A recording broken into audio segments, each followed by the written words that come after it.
And I believe we're waiting for others to join us. I think Brandon is still in the process of assigning.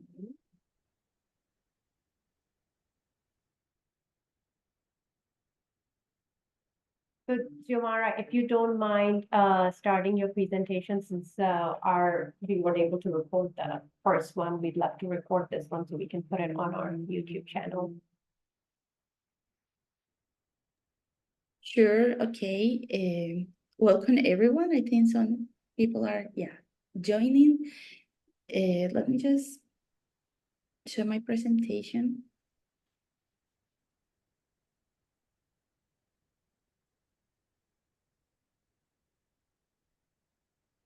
Yes, so I think you all can see, right? Yes. Perfect, thanks. So I'm Xiomara Acevedo. I am the founder and director of Barranquilla Plus 20. Barranquilla Plus 20 is a youth-led and a women-led non-for-profit organization. We are mainly based in Colombia, but we are scaling up some of our initiatives to Latin America, particularly the Women for Climate Justice Network. And also we have been working all these 12 years, since 2012 indeed, in mobilizing local and global action. So for us, like one of our mottos is to work in intergenerational leadership, promoting this, exchange between generations of the transitions that we all want for the present and the future we want, are mobilized, are implemented, and we put at the core women as, critical actors to secure the planet we want. Of course, youth and women are also, those of our main stakeholders. But we also, as I said, we work with different stakeholders and we work with different actors and movements. Particularly, I'm very proud to say that Barranquilla Plus 20 is an organization itself, and like internally, that looks like Colombia. We have the diversity of young people from indigenous, Afro-descendants, rural communities, urban communities.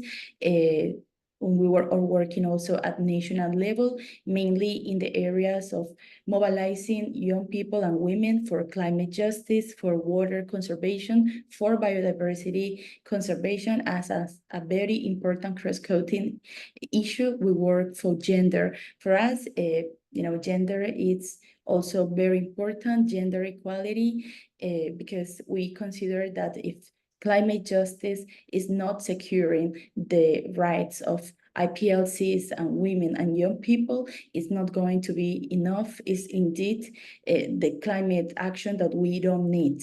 And we're currently seeing a lot of, false solutions that are being financed by money that is supposed to be indeed supporting climate mitigation and adaptation and climate rights, but not like going contrary to that or undermining rights.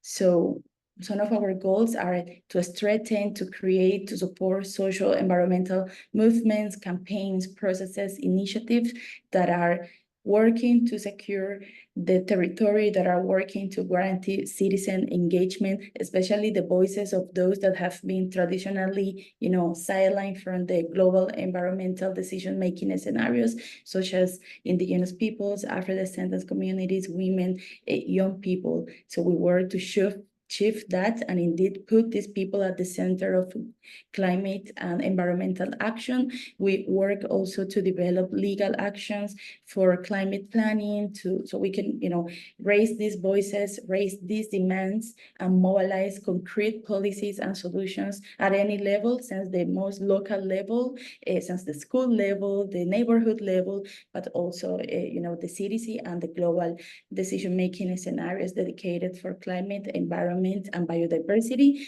And as I said, we work for climate, gender justice, which is indeed very necessary for us to, as I've been saying, mobilize the effective solutions and not the solutions that can be undermining the rights of people. For us, climate justice and gender justice, are quite the same, because they have the same root causes. And if we don't tackle, the two of the issues together, it's like we are indeed not advancing at anything. If climate change is at the expense of women's rights, is it's not good for us, it's not enough for us, like it's not even an option for us. Some pictures of our initiatives with children, with youth, mobilizing people, as I said, locally, so they can also participate in global decision-making scenarios, and they can raise those demands and priorities, and also put the solutions that they are mobilizing locally as solutions that need to be indeed scaled up and supported. And this is also, very important, because currently we don't have not even like 1% of the development aid is going to support, like it's not going to support women-led initiatives, not even 1%, not even like 0 point, it's not even close. It's very few the climate finance that is being mobilized to support women. And these are, for example, barriers that we are very, very concerned at local level, and that we, for example, demand in the UNFCCC, for example. Because it's, our motto is challenging business as usual approaches, because it's more necessary that we have an inclusive climate action that supporting those business as usual approaches and solutions that still have us in the, in the climate scenarios that we are all embarked in. Some, other pictures of our work with local communities. As I said, we're working also regionally in Latin America. We are launching a certificate for women for climate justice next month. Basically, this will be the first edition in Spanish for all the women and girls that are, that can speak Spanish, but we hope to have a different, launch the certificate in different languages too for the next editions. This is also very important for us, because it's the first time that we are scaling the network of women for climate justice that we have at national level, but at regional level. And we hope with this to mobilize 100 women leaders from the whole countries of Latin America, so they can start working to ensure gender at the center of the climate commitments and the climate strategies that the countries are developing. Some photos also of our working with our work, for women in the COP27. As I said, we're working mainly to bring these voices to 3 scenarios globally: the UNEP, the United Nations Environment Program, decisions and strategies. We also work to participate in the United Nations Framework Convention of Climate Change and the Convention of Biological Diversity. This year, we have a critical role indeed, because the COP16 of the Convention of Biological Diversity is taking place in Colombia. So we're very excited, and we hope to, use this opportunity to elevate a lot of these youth voices for effective solutions and for real conservation approaches. And some of the memberships, alliance, and movements that we participate in, as the Loss and Damage Youth Coalition, working to, mobilize loss and damage in the core of the negotiations for climate change, the Global Youth Biodiversity Network, that we are indeed part of the coordination of the Colombian Global Youth Biodiversity Network chapter, ShareNet, that is a network that will work for sexual and reproductive rights of women and girls, among others, that I think will be, maybe of your interest if you want to navigate like those scenarios, and you want to know what are the perspectives of women, girls, young people that are following these issues. It's something that I think, we can really engage, and we can contribute to you to navigate this, and to, understand the work of the different constituencies in these conventions. Yeah, our email and Instagram, if you want to, keep the conversation, if you want to know more our work. I said in the other group that we have one volunteer from Mexico that just, recently joined us. So we are also working to provide some volunteer opportunities on site here in Colombia, but we also have a lot of opportunities, to work, as I say, globally and also online. So yeah, let me know what you guys think. Thanks. I had a question for you. Could you actually, could you expand a little bit about how climate, injustice is also related to, or how climate issues are also related to gender issues, a little bit more on how they correlate, what are the common, you mentioned the root causes, what are the common root causes, and how addressing one can also address the other. Well, I think like 2 minutes for that, it's, quite challenging, but I will just say that first, we've seen the different impacts that climate is, having for women and girls.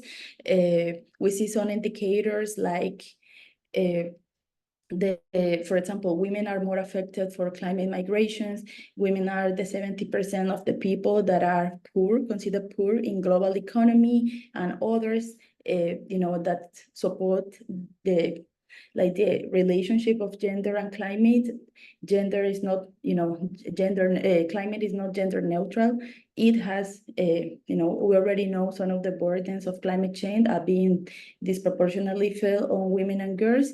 So if we, for example, don't integrate gender in climate, we will be reproducing those barriers for women and the diversity of women, because I don't want to, make a general idea, all women, no? We also have an intersectional approach, and this is very necessary. It's not the same like indigenous women that women living in urban areas. So we'll, promote also at the same time of climate and gender an intersectional approach that can recognize the historical barriers and the conditioning of rights that is different in society because of race, ethnicity, economic, etc. Second, if climate is not mobilizing gender justice, is indeed, as I say, increasing the gaps between women and girls. I also mentioned that climate finance, for example, is not doing enough for women when we have 0.13 or something like that of the ODA going to support women, right? So if women are the 70% of the poorest in society, why they are not receiving 1%, of climate finance to support women-led initiatives, stuff like that, make us aware that women are not being fully represented. Women, for example, we are not participating, not even like 35% or 40% in the UNFCCC negotiations. For example, in some delegations for different countries, they are 70-80% of men representing the country. So stuff like that, structural barriers that are also being indeed, like, how you say, like make worse, like it's indeed.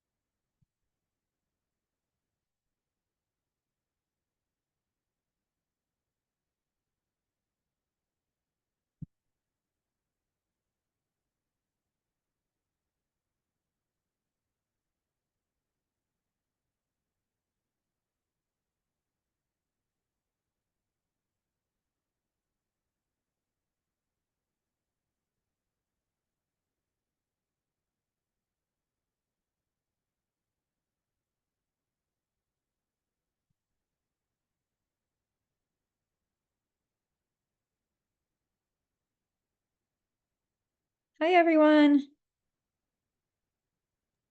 Hello.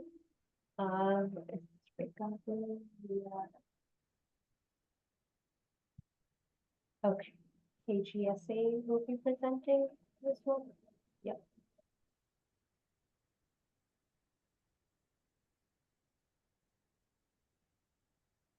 Good morning. Well, it's morning in Denver. We woke up to 4 inches of snow. Yay. I'm gonna apologize. I have a bit of a cough. I just returned from Kenya last week and I came back with a terrible cold. So if I cough, I apologize.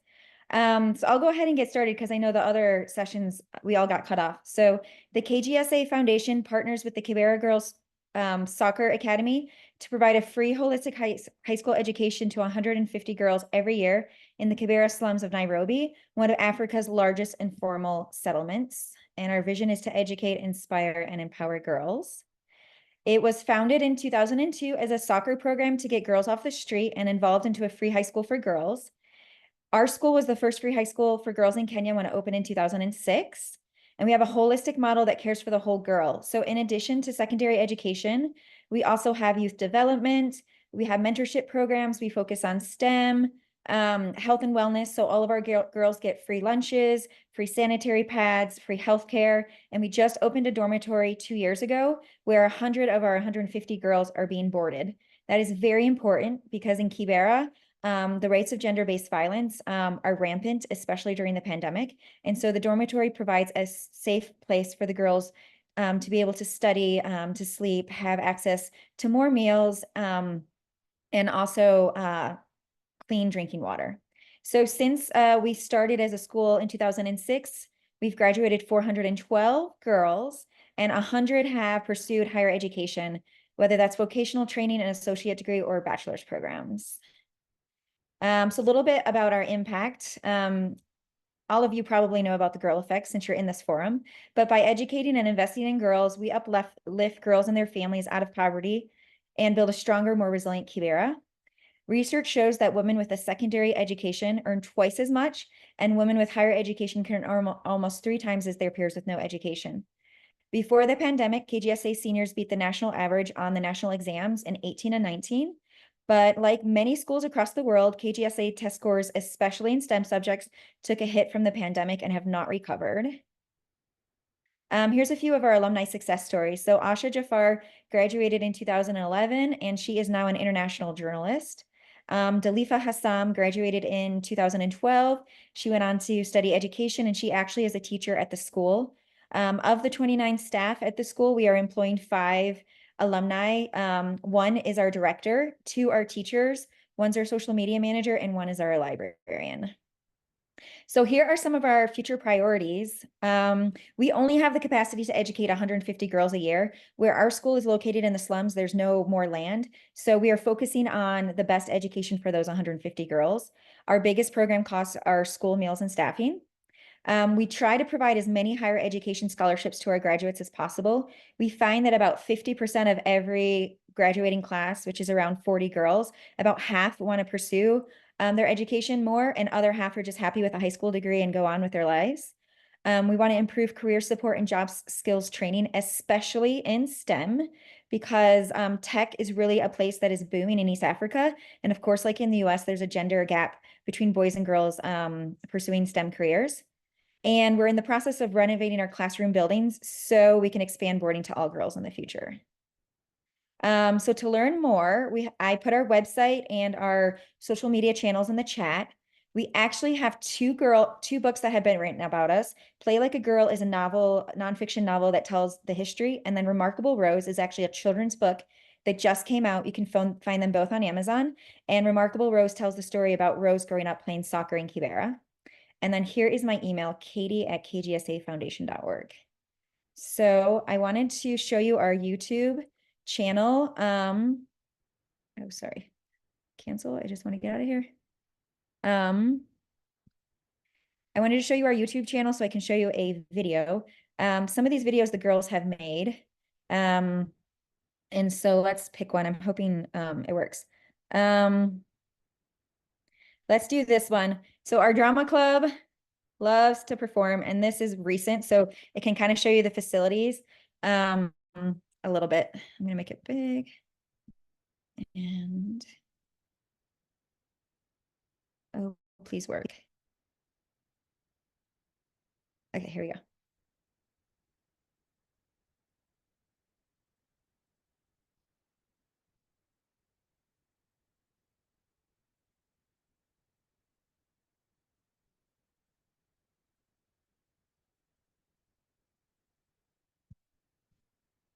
El campeón del Lion is here.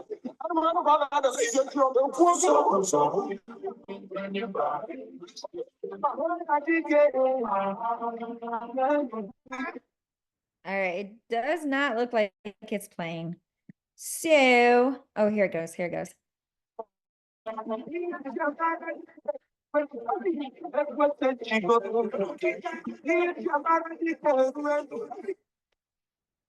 All right, well, unfortunately, my internet is not good enough to show you that video. But if you do go to our YouTube video, there's so many joyful videos of the girls. We have different clubs at school. So our journalism club always does a recap video. Our drama club's posting videos. Our soccer team has a few videos up there. So I will open it up to questions now.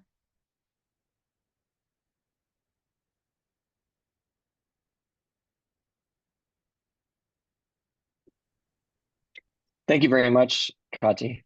This is Jack Cooley from the Community Bots. I don't know if you can hear me. Sorry, it must still be playing on my end. All right, give me a minute. Jack, I saw your question. We know about Shafco. We know about Shafco. Shafco is our partner that provides healthcare with us. And they have a girls' school in Kibera that started around the time as our school, but they're only primary. So we do know them. They only have that one school, but Shafco has expanded across Kenya, and their emphasis is clean water and healthcare. So our girls walk to the Shafco clinic to get free healthcare. Thank you. Thank you. Yes, of course. Sorry about the technology with YouTube.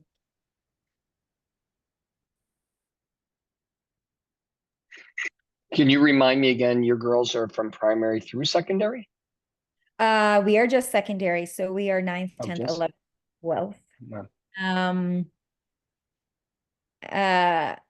Like most schools in Africa, most cultures in Africa, high school is not free in Kenya. So there's a huge gender disparity between sending boys and girls if families have several children.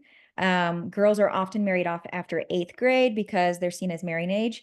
So we have 300 applicants every year for an incoming 9th grade class of 35 to 40 girls. So there's a high demand.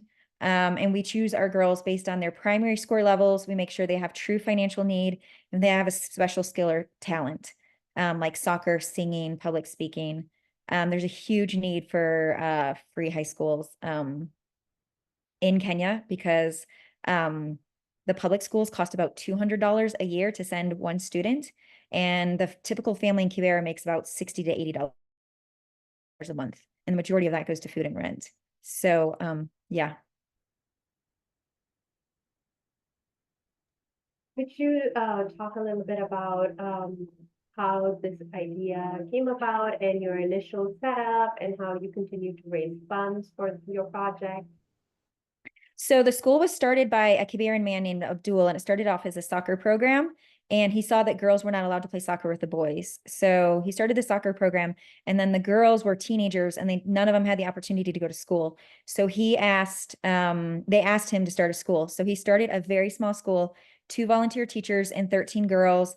And he rented out a place in Kibera that had mud floors. And so the girls were called the dirty girls because when it rained, they walked to and from school. And so they had dirt legs all the way up to their skirts. And then he met an American who was on study abroad in Nairobi at a bar. And he said, come watch my girls play soccer. And then he said, come to my school. And so his family is Nubian. So they had traditional tribal lands in Kibera. And he said, my grandmother, my family will donate this land if you help me build a school. So Ryan is from the Twin Cities, Minneapolis, Minnesota, and he went back and started fundraising. That was back in 2010, founded the 401c3, our foundation. And so since then, the school has grown in 14 years from having 13 girls to 150 a year. We have a dormitory, we have 2 classroom buildings. So really it's locally led. It was Abdul who donated the land. And it's the girls who were saying, we need this. And we've added programs every year because the girls will say, we know we need free sanitary pads to go to school. We need lunch, we need a dormitory to be safe. So we keep adding programs to make it more holistic depending on the needs of the girls.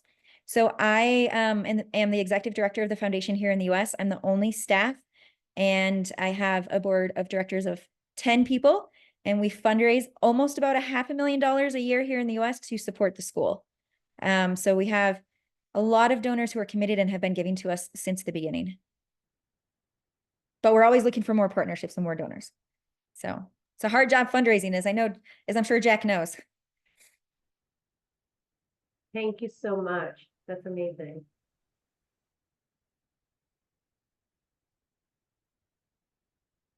Did anybody else have any questions? I was just wondering what about what percentage of your girls go on to university or to some sort of technical advanced degree? Right now, about 50% of each graduating class. Mhm. We hope that all will, but honestly, some of them, their dream was just to finish high school and they don't have, but our dream is for 50%. Our dream is for all of them, but about 50% go now. Before the pandemic, we were having 7 or 8 girls qualify to go to university, but with their test scores dropping during the pandemic, the last graduating class in December had 3 girls who qualified for a bachelor's, but 10 for a diploma degree. So half of our graduating class qualified for to go to college. So that was really And, good. and that's great. And do you provide any support for them for university? So yeah, so our foundation raises the funds for university. In Kenya, you are only allowed to pursue a program depending on your national scores.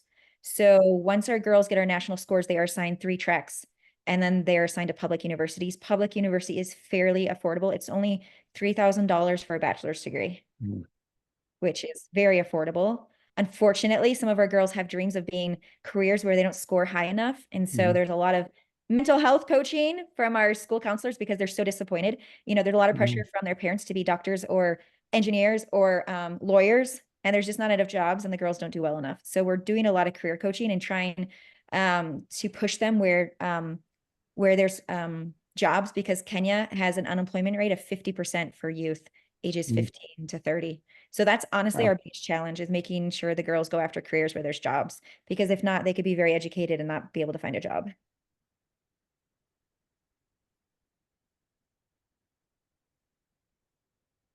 So thanks, everyone.